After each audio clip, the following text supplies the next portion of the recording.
Pemerintah saat ini sudah mengizinkan pembelajaran tatap muka atau PTM digelar di daerah yang menerapkan kebijakan pemberlakuan pembatasan kegiatan masyarakat atau PPKM level 1 sampai 3. Kementerian Pendidikan Kebudayaan Riset dan Teknologi mengimbau perguruan tinggi mempersiapkan diri untuk menggelar pembelajaran tatap muka atau PTM terbatas.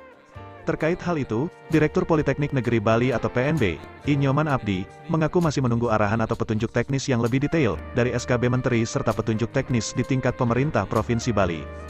Kalau memang PPKM level 3 sudah berhasil dicapai Pemprov Bali, pihaknya di lembaga sudah siap memulai pembelajaran tatap muka terbatas, yakni dalam satu kelas, jumlahnya maksimal 50% dari kapasitas kelas, dengan tetap menerapkan prokes yang ketat. Kesiapan itu menurut Abdi bukan tanpa alasan. Pasalnya, saat ini, seluruh pegawai maupun dosen di PNB sudah 100% divaksin lengkap.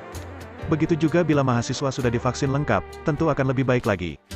Namun demikian, meski sudah divaksin lengkap, pihaknya tetap mengingatkan agar tidak abai menerapkan prokes, karena, meski sudah tervaksin lengkap, tidak menjamin kita tidak terpapar.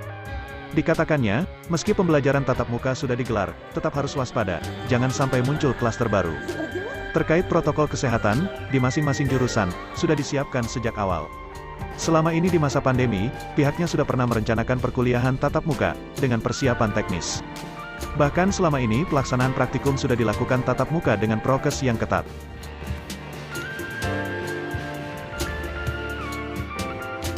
Tunggu arahan atau petunjuk teknis yang lebih detail dari SKB bersama Pak Menteri Pendidikan dan Kebudayaan Ristek Dikti yang sudah dibuat. Tentu yang tidak boleh kita lupakan adalah nanti pasti ada petunjuk teknis di tingkat pemerintah Provinsi Bali dari Pak Gubernur. Kita akan lihat itu, dan kalau sudah PPKM level 3 sudah berhasil dicapai oleh Provinsi Bali, kita di tingkat lembaga sudah siap untuk memulai kuliah tatap muka terbatas yang disebut. Jadi terbatas itu adalah satu kelas tetap kita bagi menjadi 2 dengan prokes yang ketat, sehingga benar-benar perkuliahan tatap muka ini, pertemuan tatap muka ini bisa meningkatkan kompetensi. Kita udah rindu kuliah tatap muka. Kalau dari prokes di masing-masing ketua jurusan sudah kita persiapkan sebelumnya. Jadi di masa pandemi ini kita sudah pernah merencanakan kuliah. Masing-masing kajur sudah saya ajak ngomong gimana teknisnya.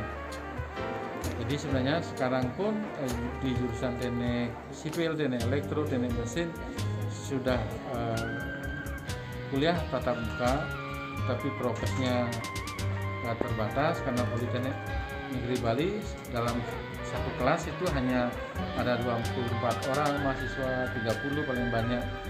Kalau kita lakukan satu lab misalnya yang luas, hanya ada 12 orang mahasiswa praktek, tentu tidak membahayakan kalau dilakukan dengan prokes yang ketat. Nah, perjuangan kita apa sekarang? Perjuangan kita adalah selalu menjaga prokes dan tidak berkerumun. Kan ini yang sulit. Kalau kita disiplin, tidak berkerumun, prokes selalu kita lakukan, apapun kegiatannya ingat pakai masker, selalu jaga jarak dan seterusnya, maka pandemi akan bisa kita atasi.